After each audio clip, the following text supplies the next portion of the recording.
Sup everyone, welcome to my hobby. Right now I'm checking out Detective Comics 1002. So, I got back into comics a few years ago, and I spent most of my time getting reacquainted with Spider-Man. And although I had read lots of Batman miniseries, aka Long Halloween, Dark Victory, like The Killing Joke I read the classics. I've never been very up on the continuous series. And I wanted a good Batman comic. So I put the Tom King's Batman on there.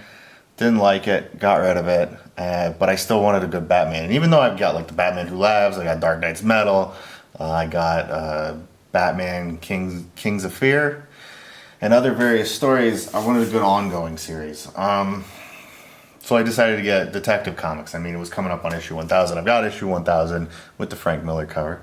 And so I got this comic.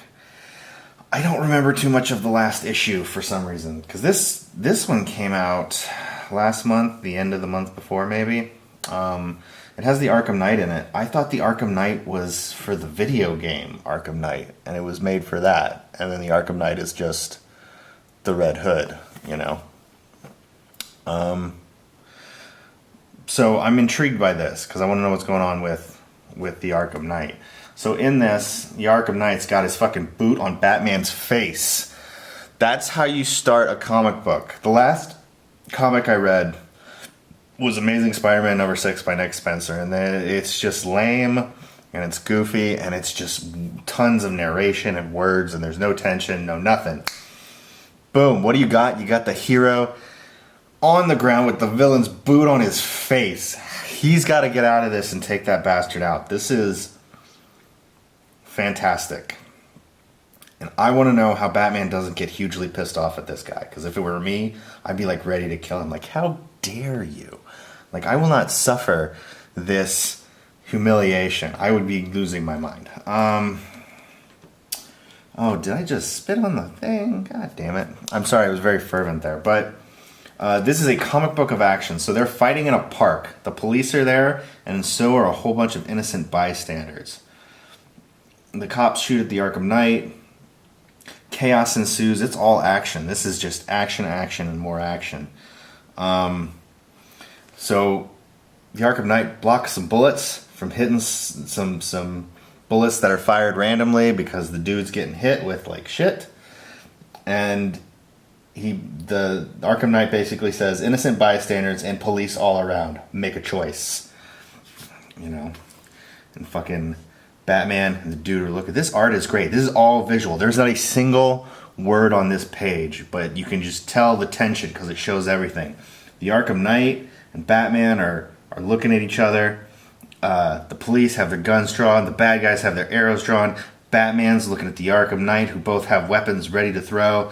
They throw in a little joke of the bystanders like taking photos. And even though this is a serious scene of tension, this little joke isn't a bad joke. It's just one panel, and then it immediately goes back to the tension. This is great composition. There's a border around the batarangs Batman's about to throw.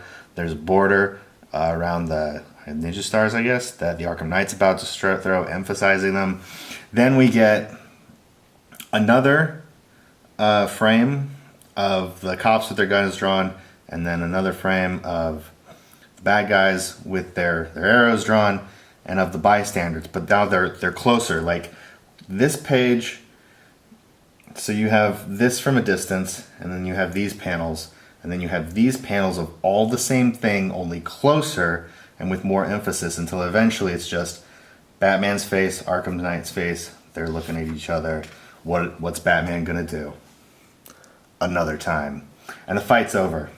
And it's fantastic. It's absolutely great art, and it's great storytelling. It's pure visual. It's the type of thing that you want in a comic book. And they just take 2 pages to emphasize that. Let me go back. Let's show that again. Like, this is not overblown. They take 2 pages to emphasize the tension and to build the tension to the point that Batman has to make a decision. And when he makes that decision, it shows his character. And it's great. It's a great storytelling. And it's not riddled with words. If this were Nick Spencer's Spider-Man, there'd be a whole bunch of text to read about Batman, like, oh, I feel this and this is what will happen, and sometimes in life you gotta go here because if you don't, then people will poop. Like, but no words. No words. Few words as possible. And the fight is over. The next part of the plot is Robin, Damian Wayne. I don't really know anything about Damian Wayne because, like I said, I didn't read a whole lot of the Batman comics. I was really more into like the movies and the video games and the animated like series and stuff. And then of course, you know, what I read in the miniseries. But Damian Wayne's going to go and investigate remnants of a bomb that went off in the city in the last issue. And he goes underwater, and the art is all action. It all looks great, but it's kind of like you can't really. If the words weren't there, you wouldn't necessarily know what's going on. But it uses just enough words to kind of give you an idea of what's happening. It's not long, overblown exposition. It's not long. You know, you don't need somebody to give you 100 words on what's happening. There's maybe like a dozen words there. And then you get this little scene. So what the Arkham Knight captures Robin. And what he wants from Robin is for him to join his group of ninjas, assassins, Arkham Knights. And you can kind of see there's like a tapestry of Batman here. And Damian makes a joke about Batman mad at me at needlepoint. Didn't know that's new and different. Batman mad at me at needlepoint. But if you look in the background, there's like a bunch of robins in a tapestry on the wall, and I don't get it. I don't know what's going on. So I know that in the video game Arkham Knight, the Arkham Knight is Jason Todd, the Robin who died, and then he becomes the Red Hood, which was a great surprise in that game. But I don't know what's going on with this Arkham Knight. I don't know if the Arkham Knight comes from the comic books, if he was in the comic books first, or if he was in the game first. But I'm intrigued. As a reader, I want to know what's going to happen. And they pepper it with that little bit of mystery.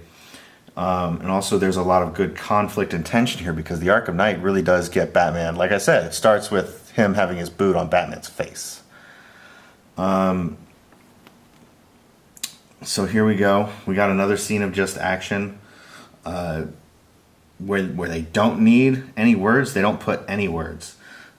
Here, like I can just read all of the words on this page. Damian says, so he's tied to a chair. He says, "I've got my own crusade to worry about, Sir Yap-a-Lot," and it's just a joke at the expense of the Arkham Knight because the Arkham Knight was blah blah blah blah blah. But the narration is, "Night Guy's taken all my tech, so no way to contact Bruce or Alfred." So it's just a tiny little piece of exposition that lets you know what's happening. And it's very, very, very, very few words. Very finely edited. And then you get this nice five panels showing him escape. And then he runs away. And he starts jumping around. And you don't even really need the words. Like if you took out the words, you'd still get it. You know? But it's as few words as possible to show what's happening. And then, like every good comic book should, it ends on a cliffhanger. Robin comes up through a sewer and he's in a room with the Arkham Knight.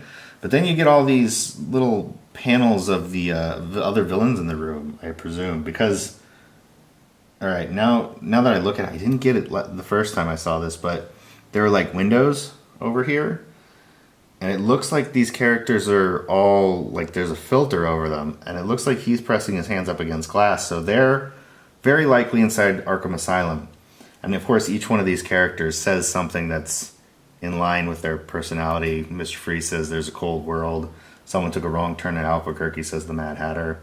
Even though that's totally a Looney Tunes thing. Abandonment issues are quite difficult for children, aren't they, says Hugo Strange. But it ends on a cliffhanger, and that is the Arkham Knight revealing his identity. This is a very good comic book. This is a good Batman comic. I like this. Check it out if you can. Anyway, yeah, y'all take care. Have fun. Hope you enjoyed my review. Please subscribe if you like things, and adios.